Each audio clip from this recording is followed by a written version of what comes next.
Jangan lupa subscribe YouTube channel Metro TV News dan jangan lupa nyalakan notifikasinya.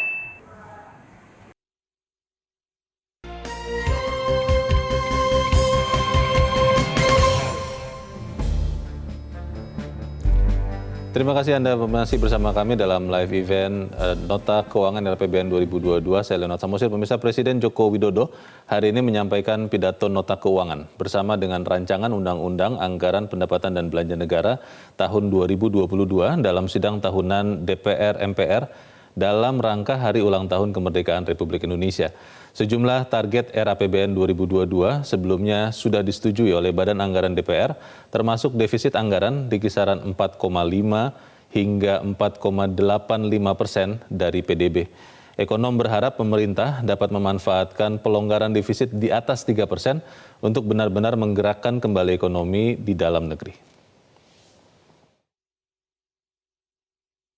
Dewan Perwakilan Rakyat telah menyepakati asumsi makro dan target indikator pembangunan yang akan menjadi acuan dalam menyusun rancangan anggaran pendapatan dan belanja negara serta rencana kerja pemerintah tahun 2022.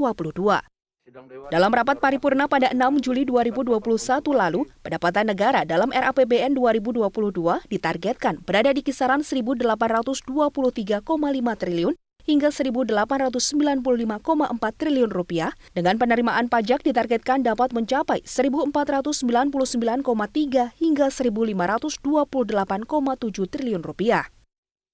Sedang belanja negara ditargetkan di kisaran 2.631,8 hingga 2.775,3 triliun rupiah.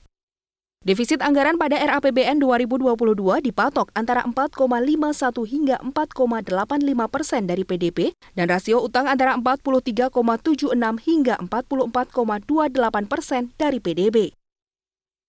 Untuk mencapai target defisit anggaran tahun 2022 ini, ekonom Lembaga Penyelidikan Ekonomi Masyarakat Fakultas Ekonomi dan Bisnis Universitas Indonesia, Teguh Rifki menyebut pertumbuhan ekonomi harus tinggi dan belanja stimulus juga dapat dikurangi. Namun ini baru bisa dilakukan jika kondisi sudah benar-benar pulih. Karena untuk menurunkan defisit ke target di 2022 dan mencapai target undang-undang di tahun 2023 di bawah 3%, ini harus ada beberapa hal yang tercapai. Satu adalah bahwa kita sudah bisa memiliki pertumbuhan PDB yang tinggi, sehingga nanti relatif defisitnya itu bisa mengecil. Di sisi lain, kita juga harus sudah mulai bisa mengurangi belanja terhadap stimulus. Jadi ini baru bisa dilakukan kalau memang asumsinya itu COVID ini sudah mulai pulih. Kalau tidak, mau tidak mau stimulus ini harus terus digencarkan, terutama untuk stimulus kesehatan, bantuan sosial, jaring pengaman sosial, dan masyarakat rentan serta UMKM. Ini nggak boleh dikompromikan kalau memang pandeminya ini masih terus berlangsung. Menurut saya sewajarnya. Sementara ekonom Core Indonesia Peter Abdullah berharap pemerintah dapat memanfaatkan ruang defisit yang masih tersedia untuk benar-benar menggerakkan kembali perekonomian dalam negeri agar kembali pulih. Saya berharap sekali pemerintah tidak ragu-ragu untuk memanfaatkan ruang defisit yang masih tersedia sesuai dengan Undang-Undang Nomor 2 Tahun 2020. Ya, kita tidak perlu segera mensegerakan di bawah 3%. Timingnya bukan itu. Ya. Timingnya tahun 2022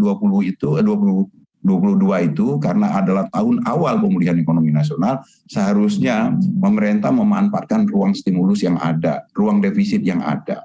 Ya, kalau memang diperlukan defisit 6%, 7%, gunakan itu untuk benar-benar menggerakkan kembali perekonomian kita, memulihkan kembali perekonomian kita, dan itu tujuannya semata adalah untuk kesejahteraan rakyat Indonesia.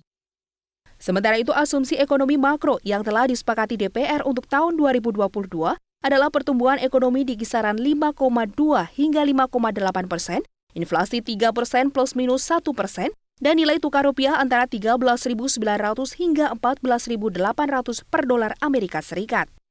Sementara untuk tingkat suku bunga surat utang negara disepakati antara 6,32 hingga 7,27%, harga minyak 55 hingga 70 dolar Amerika per barel, lifting minyak 686.000 hingga 750.000 barel per hari. Sedangkan untuk tingkat pengangguran terbuka tahun 2022 ditargetkan di kisaran 5,5 hingga 6,3%, dan tingkat kemiskinan antara 8,5 hingga 9%. Tim Liputan Metro TV.